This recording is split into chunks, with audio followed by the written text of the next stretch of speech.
en la materia, si necesitamos un Estado paternalista o si más bien debemos de evolucionar, si el Estado puede transformarse y lo que necesita son establecer condiciones para una vida democrática.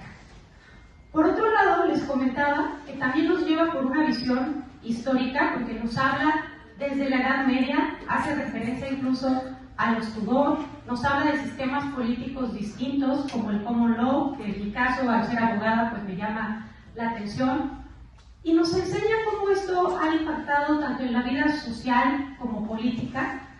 Por otro lado, nos lleva también a compartir la idea de distintos estudiosos en numerosos ámbitos. Vamos a encontrar en la lectura a Habermas, a Smith, a Keynes, a Freud, a Ortega y Gasset, incluso a Octavio Paz. Con esto es como para que ustedes se den una idea de lo multidisciplinario que es y del amplio conocimiento que tiene el autor sobre la materia, y por eso nos los transmite de manera excelente. También les comentaba que nos lleva a reflexionar sobre el tema de la burocracia, y nos dice que precisamente el cuerpo burocrático necesita tener ciertas condiciones para realizar esa función que muchas veces es criticada, pero que es parte de la final, asociada por supuesto, y actualmente es asesora del Poder Legislativo en el Instituto Nacional Electoral. Por favor. Sí.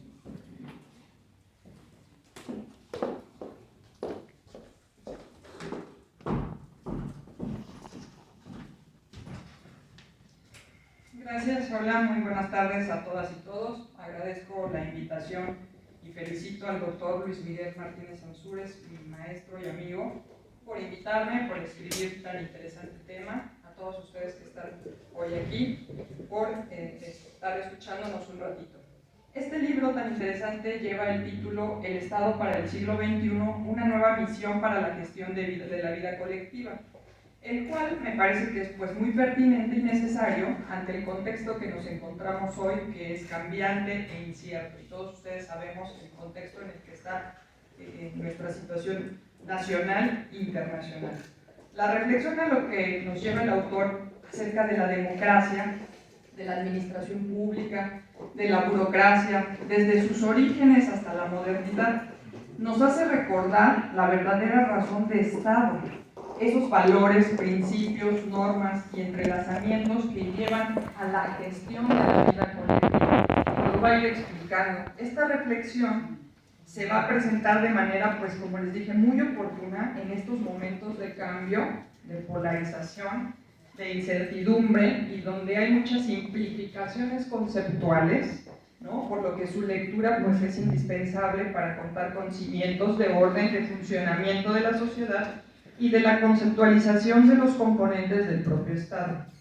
Este libro, escrito por el doctor Luis Miguel Martínez Ansúrez, nos lleva a repensar los temas centrales también de las constituciones, el funcionamiento de estas en la sociedad, con una serie de conceptos retomados de los clásicos, para llevarnos a través de sus propias ideas, su conocimiento, sus convicciones políticas, que lo conocemos, a visualizar estas realidades y procesos fundamentales del progreso de la sociedad.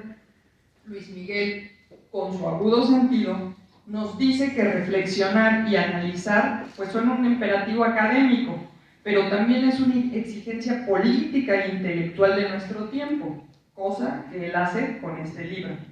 Aclarando también en su libro que no hay una ideología única, ¿no? Sino hay muchas de ellas, de las cuales hará mención a lo largo de su libro para explicar diferentes fenómenos que va abordando, los cuales también analiza a la luz de distintos modelos teóricos para explicar las realidades sociales. El autor se plantea la pregunta de ¿qué modernidad necesitamos? Dando como primera respuesta pues que necesitamos una modernidad incluyente que reivindique los valores de la eficiencia administrativa, pero que no sacrifique la responsabilidad de los gobiernos, una que permita el mérito técnico del ingreso y la promoción en el servicio público, pero que no se subordine a los valores de la política. Su propuesta, dice el autor, no es reeditar el paternalismo estatal, no está diciendo eso, ni este estado de bienestar, pero sí reasumir los fines estratégicos del Estado. Un Estado moderno que realmente concilie los valores de la administración con los de la política, más no que los enfrente, ¿no? Sino que trabajen en pro de esta sociedad. Nos dice que el Estado, para cumplir con su papel rector de la sociedad, debe comenzar por reivindicar su naturaleza íntima, que nunca más los medios se deben de presentar como fines, y nunca más la política se subordine también a la técnica. El doctor Martínez Ansúrez comienza su primer capítulo con la reflexión acerca de estas ideologías y doctrinas liberales. Y aborda no pocos teóricos, aborda desde Bacon, Hobbes, Hegel, Marx, Ortega y Gasset, Séneca, San Agustín, Tomás de Aquino, Locke, Montesquieu, Habermas, Smith, Ricardo, para ir desentrañando a través de estas ideologías cómo los constructos dominantes de cada época, de las diversas élites, marcan las ideas, y estas ideas tienen intenciones, generan movimientos y van punteando las relaciones sociales, económicas, políticas de la sociedad. Como por ejemplo de esta ideología del liberalismo que sanciona la igualdad de los individuos ante la ley, pero a la vez se niega a producir figuras jurídicas que reflejan expresamente la desigualdad social, no habiendo clases sociales sino ciudadanos. O ese capitalismo del dejar hacer, dejar pasar, que asienta no solo una ideología, ¿no? sino prácticamente el papel marginal del Estado en la vida económica, lo cual se constituye, dice, como una manera de optimizar la asignación de recursos escasos, alcanzar la libertad individual, que se ha alojado en el neoconservadurismo para consolidar su identidad. El autor hace un recuento de este neoliberalismo en México, el cual dice ha optado por desmantelar organismos económicos, incluso algunos estratégicos. Sus aparatos administrativos se alteran en consecuencia y la burocracia y otros estamentos se ajustan a partir del modelo ideológico del sistema. Nos dice que el modelo neoliberal mexicano de desarrollo ha tenido condiciones objetivas y subjetivas para ser viables, pero sin ser justo, dice. Y muy puntilloso nos dice el doctor Luis Miguel que a pesar de haberse anunciado en 2019 su desaparición, es un paradigma que no puede desmantelarse de inmediato y mantiene visibles sus características polarizantes, transnacionalizantes, de la marginación del Estado, de un desarrollo basado en salarios bajos, aumento de productividad, adopción de estándares internacionales. Como vemos, este neoliberalismo, que lo acaba de mencionar también el presidente de la República, pues no está tan muerto como se anunció. Nos recuerda también el autor que, como en la década de los 80 se nos había anunciado también el funeral del Estado del benefactor, dejando pocas o nulas reivindicaciones de la ideología socialista, ¿no? O de alguna afín.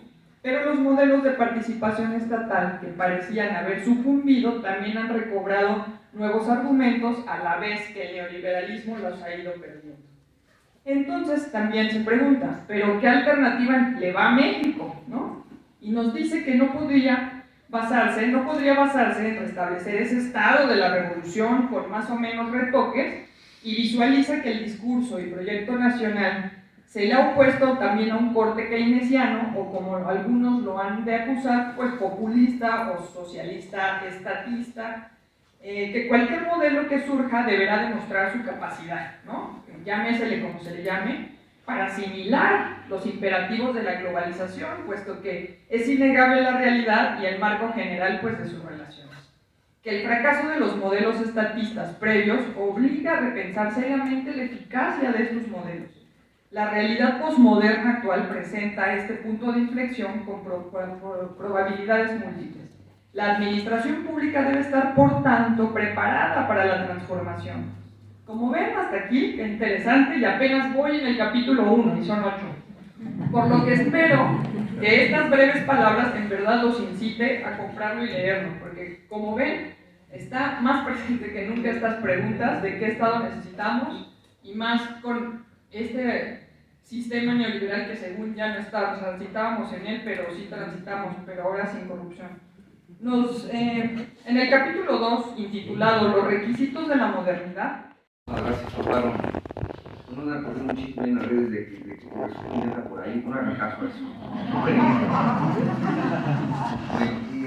Bueno, pues nos encontramos en el Ecuador de esta presentación. No quiero dejar de mencionar también a otras distinguidas, en este caso miembros del Consejo Directivo, la maestra Gisela Sáenz Carranza. Pero además decimos que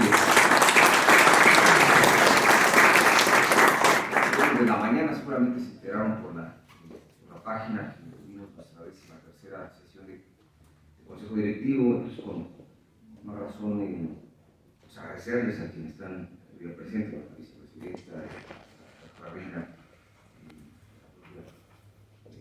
la maestra Gisela Sáenz Carranza, el cuerpo directivo, pues que nos hemos mantenido a lo largo del día en estas instalaciones con el interés de estar siguiendo todas las actividades que lleva el Instituto, pues prácticamente ya todos los días, no hemos parado. Tal vez un recuerdo con el presidente la semana pasada que ha sido un ritmo incesante, pero creo que muy productivo, y eso en parte también se debe al liderazgo del propio presidente Lina. Y bueno, yo antes de dar la palabra a Laura y al propio presidente, sí me quedaría con estas reflexiones que hace Amparo, y creo que el libro la recoge muy bien. Preguntarnos, en efecto, cuál es el estado que debemos de tener para los próximos años, por ende, cuál es el tipo de gobierno, cuál es también la acción pública que requerimos y necesitamos. No es una discusión, pongamos atención en esto, que únicamente se está dando en México, es una discusión a nivel mundial. Creo que el estudio del Estado como tal, como digamos, la institución más importante en boga, me parece que si bien ya había hecho acto de aparición y había muchos estudiosos, entre ellos el doctor Uvalle, que se encuentra en el sector público, y que además felicitarlo por su nuevo libro sobre el gobierno abierto, sí señalar que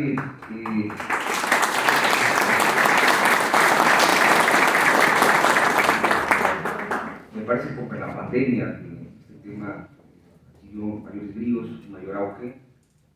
Y si bien la pregunta estaba por el análisis que se hace del sistema capitalista en general, en su conjunto, y en la que la gran pregunta es cuál es el Estado, bueno, pues creo que en ese sentido el presidente Lina pues es un visionario, porque también está adoptando esta postura proestatista, digamos de esta manera. En efecto, me da la impresión que habrá para los próximos años muchísimos textos, muchísimos libros, muchos artículos sobre lo que es el Estado, sobre lo que tiene que representar. Creo que aquí hay una muestra más de ello. Bueno, dicho esto, dar la palabra a la doctora Laura Reina, también gente de casa. Rápidamente decir que Laura es politóloga, internacionalista, en este caso por el Tecnológico de Monterrey, maestra en Technology Policy por la Universidad de Cambridge, del Reino Unido, maestra en Administración y Política Pública del TEC de Monterrey, así como doctora en Administración Pública por el INAH. Es líder en políticas de tecnología, emprendedora social y académica, con una preocupación por desarrollo de proyectos de impacto social. Señalar que tiene el mérito de haber lanzado desde Puentech, un laboratorio que trabaja en la intersección de tecnología y políticas públicas con perspectiva de género. Escribe regularmente en Universal y actualmente es gerente de asuntos públicos de TikTok, donde lidera las iniciativas de responsabilidad social corporativa, programas de impacto social y relaciones institucionales de TikTok. Adelante, Laura, por favor. Yo me voy La verdad es que me da muchísimo gusto el ver el interés que despierta un libro nuevo en la administración pública, y ni se diga de alguien que queremos y admiramos mucho, quienes hemos tenido la oportunidad de aprender de él, de trabajar de cerca con él, y hoy poder construir un nuevo INAP. Para mí, cuando me hacen esta invitación a no resumir, bueno, porque ya lo hizo alguien más y de manera espectacular, mi querida amiga Amparo, me provocó una preocupación, que es la responsabilidad de entretenerlos en una etapa en donde estamos distraídos. Y así lo dice el prólogo del doctor Luis Aguilar. Empieza con eso: estamos distraídos de las grandes preguntas. Y pareciera que estas grandes preguntas, que son las mismas de siempre, ¿cuál debe ser el Estado? ¿Cuál debe ser la forma de gobierno? Pareciera la tabla del 3, pero el problema es que tienen respuestas distintas dependiendo de cuándo lo hagamos, entre quiénes lo hagamos y demás. Y pienso que este ejercicio que hace el doctor a través de su libro El Estado para el siglo XXI nos lleva a un tema que a mí me pareció muy interesante, la parte de define su posición respecto de conceptos básicos para después avanzar a estas preguntas. A mí me encantó el que volviera a definirme gobierno y el que volviera a definir Estado y el que volviera a definir democracia y ciudadanía, porque hasta el mejor cazador o cazadora se nos va la liebre, entonces una buena recordada nunca está de más. Pero el libro como tal es una propuesta, y es una propuesta de modernidad incluyente, y eso me gusta mucho que habla acerca de sí tener estos valores de eficiencia administrativa muy importantes en una época de crisis económica, de momentos, pero sin sacrificar la responsabilidad. Esa es una primera propuesta del doctor. Una segunda propuesta es decir, sí el mérito técnico, pero sin dejar de lado los valores de lo político. Y creo que esa es una segunda gran propuesta, y es una invitación en general a resumir el fin estratégico del Estado. Y bueno, yo traigo 7 ideas que me gustaron mucho del libro. La verdad es que yo soy la persona que raya los libros y lo leí hace tiempo. Entonces, para mí es esa parte de regresar al mismo, consultarlo, y cada vez que pienso en esta idea que me presentó, pues este libro, a pesar de que son 160 páginas y ya hubo un resumen y una serie de importantes reflexiones al respecto, yo quisiera compartirle las 7 cosas con las que yo me quedé. Y uno es el tema de toda definición significa una postura. Esa es una frase del doctor. Y habla acerca de que la elección del modelo neoliberal que tuvo México tuvo condiciones objetivas y subjetivas. Es decir, este punto de inflexión en el que estuvo México hace 30 años, en donde decidimos ir por esta apuesta neoliberal, fue viable, pero fue injusta. Y fue injusta porque el estatista, con su extrema centralización, causó una extrema burocratización. Y en este punto de inflexión pasa esta primera idea, nos abre este camino hacia la segunda. ¿Cuáles son los requisitos de la modernidad? ¿Qué es modernidad? Y esta segunda idea es la creencia en la capacidad de que el cambio va a llegar siendo modernos. Ya traigo un celular, ya estoy en TikTok, y eso no es suficiente. Es imposible sin el Estado. Esa es la posición del doctor Ansúrez. No basta con decir somos modernos, hay que tener un Estado que cree esas tablas para ser modernos. El operario de la modernidad, dice el doctor Ansúrez, es el Estado. Una tercera idea, en su tercer capítulo, es la historia de modernización política. Así se llama y hace este recuento histórico, es un muy buen resumen, pero este ejercicio de la forma de llevar el cambio. No es fácil cambiar, a nadie nos gusta. Estás acostumbrado a hacer una serie de cosas. Sin embargo, las sociedades cada vez nos piden, como dice el doctor, una nueva inmediatez, ¿no? Esta nueva exigencia de la inmediatez. Queremos que los servicios sean eficientes, tan eficientes como enviar un correo electrónico. Queremos que tengamos solución a los problemas de manera rápida, porque otra vez, como dice inicié, estamos distraídos. Y queremos que esta distracción se resuelva de manera eficiente. Entonces, estar sentados 1 hora hablando de un libro, yo se los aprecio, la verdad. Y a quienes están conectados, porque estamos peleando en la industria de la atención. Llamar la atención es difícil. Y por eso, la cuarta idea que plantea el doctor Ansúrez sobre la teoría del cambio y la modernidad me gusta mucho, es vamos a analizar la naturaleza de esta crisis. ¿Cuál es? El problema no es la modernización o el cambio, sino la integración al sistema. ¿Cómo nos adaptamos? ¿Qué hacemos con estas nuevas herramientas? ¿Cómo manejamos estas exigencias? La quinta idea con la que yo me quedo, acerca de la burocracia, que menciona también el doctor en uno de sus capítulos, el Estado es, cito, el suceso político más importante que ha pasado en la historia política mundial. Por ello, quien lo instrumenta debe ser un grupo con excelencia. Yo no sé ustedes, pero yo después de leer eso asumí el tamaño de la responsabilidad de haberme graduado de final, de ser parte de esta comunidad de administradores públicos que nos tomamos muy en serio el ejercicio de gobernar, y tal vez no necesariamente desde la administración pública en la cual yo estoy en el sector privado, pero creo que en política no hay tarea menor. En el ejercicio de lo público todo importa, y tener estas posiciones en donde, digamos, como decía el doctor, tener una ideología es tomar una posición. Me gusta mucho esta parte donde dice: la neutralidad administrativa debe ser similar a trabajar sin restricciones. El que uno participe en la administración pública de algún político en el cual estás de acuerdo o no, no debe de estar de fuera sobre el ejercicio de poder ejercer de manera eficaz y con excelencia, como escribe el doctor, el ejercicio administrativo. A mí me despierta la pregunta que es siempre presente, y es las preguntas de siempre: ¿cómo debe ser la o el servidor público del siglo XXI? Si hablamos del Estado del siglo XXI, bueno, ¿quién lo instrumenta? Y ahí dice el doctor la burocracia, pero debe ser con una excelencia. Pero imagínense una excelencia en el tamaño de la exigencia, en un momento donde todos estamos distraídos, donde la industria de la atención nos lleva a pensar en esta siguiente idea, la sexta, que es el impacto de la modernidad. Es un asunto de tiempo. O sea, no es como que la podamos detener. No es como que digamos, espérense ya, no queremos estar globalizados. Y por eso mismo, planear es un proceso de aproximación sucesiva, así lo dice el doctor. Y en esta etapa en donde quienes estudiamos la administración pública tenemos talleres, diplomados, congresos enteros sobre la planeación administrativa, áreas de la administración pública que se dedican exclusivamente a eso, pues yo como una persona cristiana, pues haz tus planes y Dios se ríe de ellos.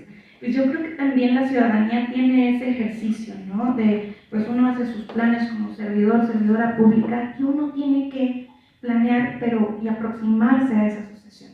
Para finalizar, esta última idea que me gustó mucho acerca del doctor es estas reflexiones sobre el cambio administrativo. Que una burocracia bien desarrollada es una organización social más difícil de destruir. La más difícil de destruir. Con todo y lo que nos dice al principio, ¿no? Que nos va diciendo, yo iba así de, bueno, pues ya de dónde me agarro. Y entonces me da este momento de esperanza, y por eso creo que cierra con democracia, y cierra con el capítulo de democracia, pero empieza el capítulo con una cita de Moore que dice: la democracia es una nueva forma de totalitarismo popular. Entonces yo encuentro ahí, pues como el doctor tiene buen sentido del humor, ahí nos deja algunos guiños para quienes nos gusta seguirlo, pero con estas 7 ideas yo me quedo. A manera de cierre, creo que un buen libro te deja con ganas de leer más, te deja con más preguntas, te enseña, te acompaña, te invita a seguir atendiendo estas mismas preguntas viejas, pero con reflexiones nuevas. Entonces yo quiero agradecer, doctor, a usted por esta reflexión.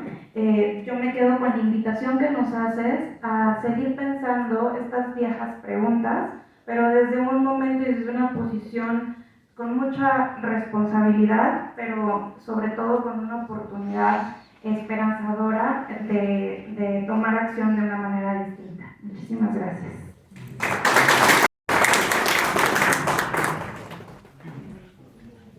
Gracias, Laura. Vamos a la recta final del cierre, no he dicho, de esta presentación. Vamos a dar la palabra al autor del libro, José Perirá. Adelante, presidente, en nuestra presentación.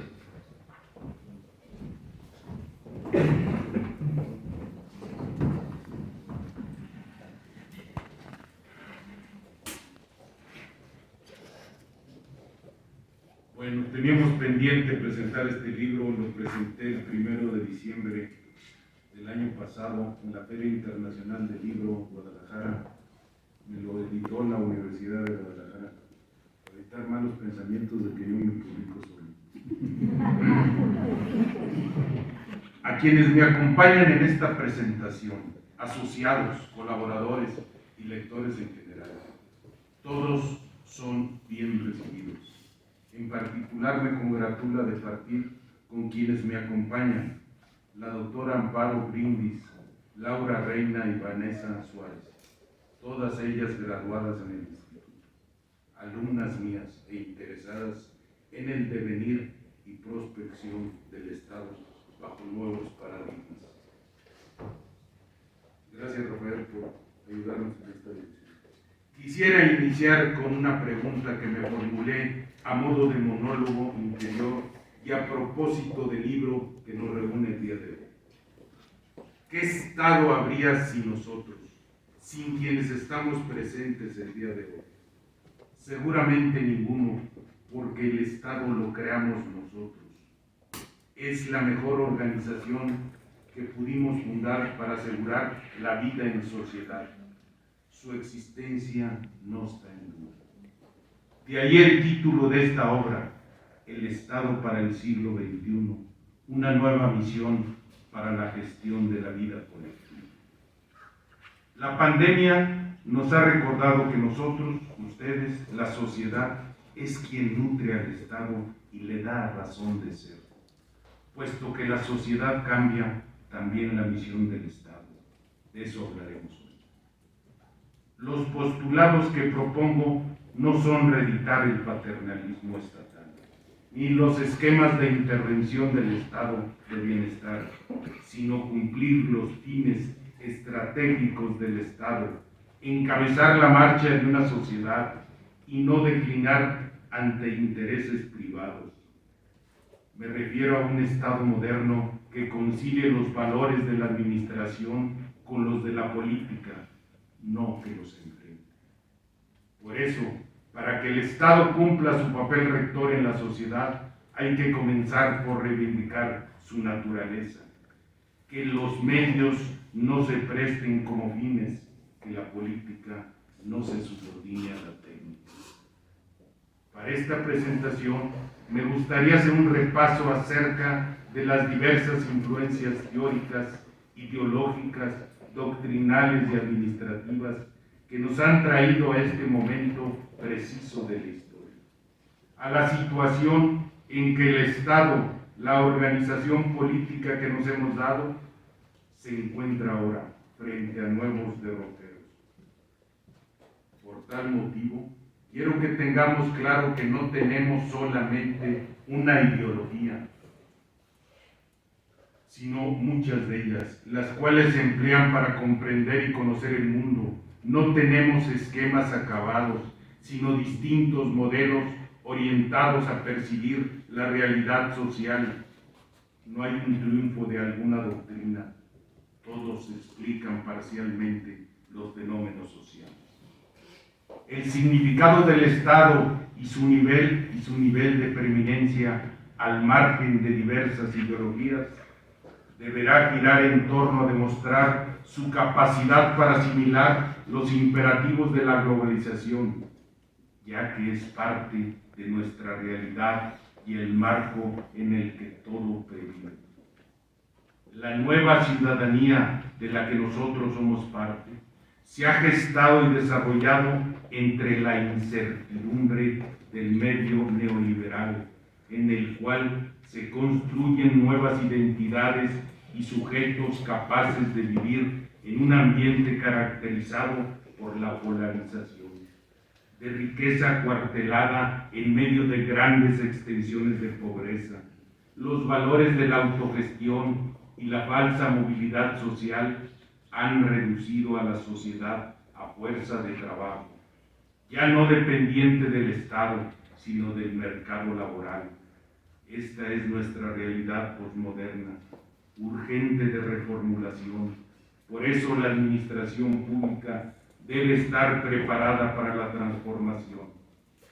En este contexto, el de la necesidad de modernización de las instituciones gubernamentales, debemos considerar que la modernidad es la creencia en la capacidad del ser humano para cambiar su medio físico y social mediante la acción razonada, En este sentido, la modernidad empieza cuando los hombres desarrollan el sentimiento de su propia competencia, cuando pueden entender la naturaleza y la sociedad, lo que pueden dominar por sus propios fines. Inicialmente, la modernización del Estado implicó la subordinación de los medios de poder al Estado. La autoridad y su organización se centralizaron, se conformó y se consolidó la soberanía y la autonomía. Se diferenciaron las instituciones políticas y legales con la división de poderes. Se instituyeron los ejércitos nacionales permanentes y la burocracia se extendió y reafirmó en su importancia. En la sociedad, el tránsito a la modernidad ha sido diferente y de resultados diversos. Algunos países han regresado a lo tradicional, otros han destruido instituciones para crear nuevas y algunas más han abolido legislaciones para hacerlas más eficientes. No hay, pues, un trazo definitorio.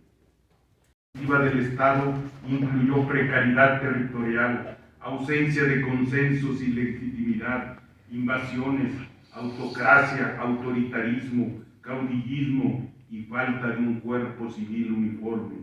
Si bien había formas de organización política, los requisitos propios del Estado mexicano, como autonomía y soberanía, no pudieron concretarse sino con la Constitución Política de 1857, y fue hasta entrado el siglo XX que pudieron asentarse logros sociales como las reformas, el bienestar social, la distribución equitativa de la riqueza y el desarrollo de la clase media. Por lo que, para que nuestro sistema político continúe la modernización, tiene que estar, ante todo, en condiciones de innovar la política, es decir, de promover reformas sociales y económicas por medio de la acción del gobierno. En nuestro país, el esquema de modernización política no se completó. Por esta razón, los procesos de movilización social no lograron una adecuada integración. Grupos y organizaciones no alcanzaron a conjuntar exigencias y sus líderes fueron cooptados por el sistema. Dos aspectos son destacados. El primero es que en las esferas institucionales se produjo una situación de interacción entre los diferentes grupos y estratos reunidos en nuevas estructuras comunes de creciente diferenciación.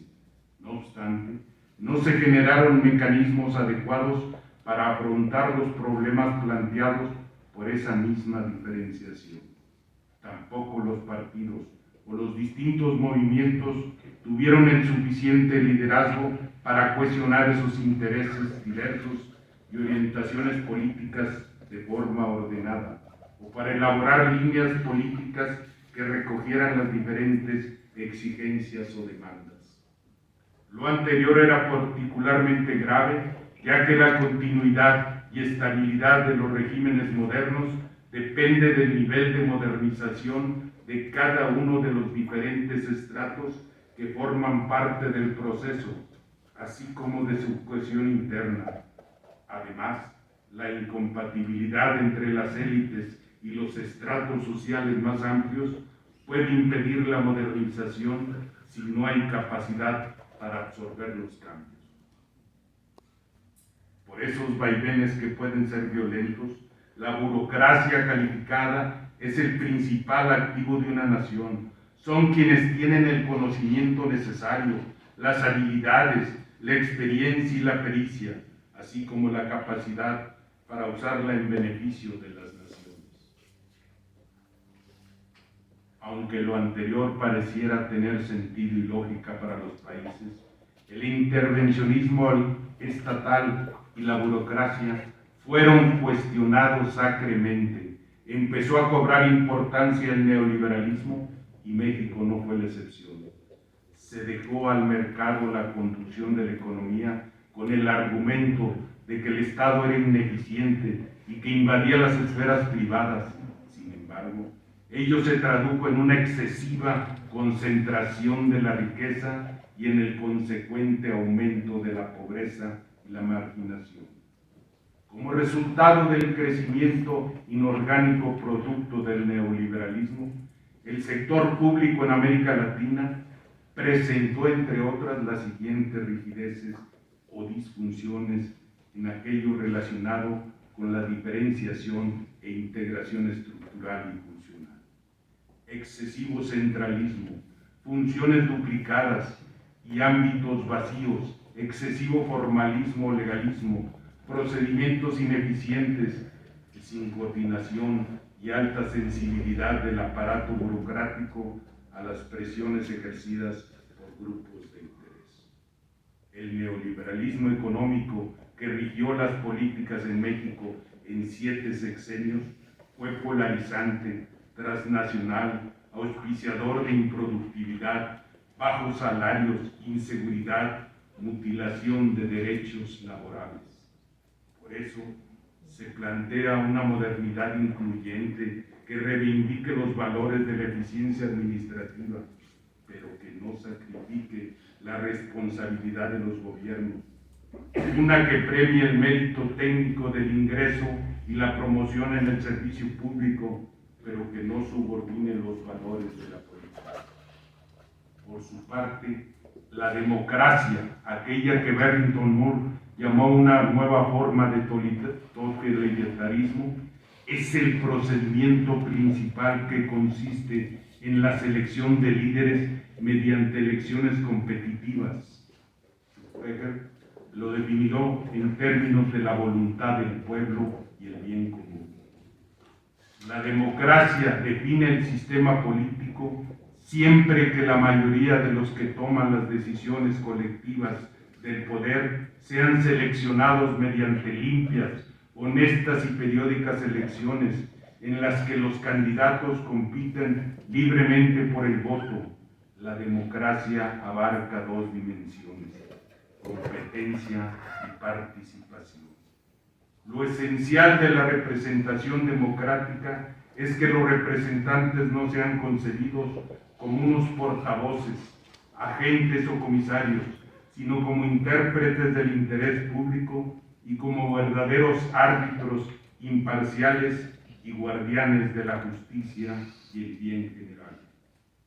Para que el Estado cumpla con su papel rector de la sociedad, hay que comenzar por reivindicar su naturaleza íntima, que nunca más los medios se presten como fines, que nunca más la política se subordine a la técnica. Muchas gracias.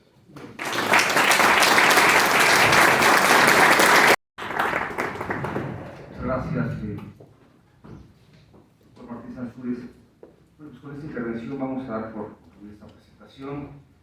A nombre del Instituto Nacional de la República, darles nuestro más amplio agradecimiento por su presencia esta tarde, invitarlos a un brindis que vamos a tener a continuación en honor a este evento. Muchísimas gracias y compren el libro. Gracias.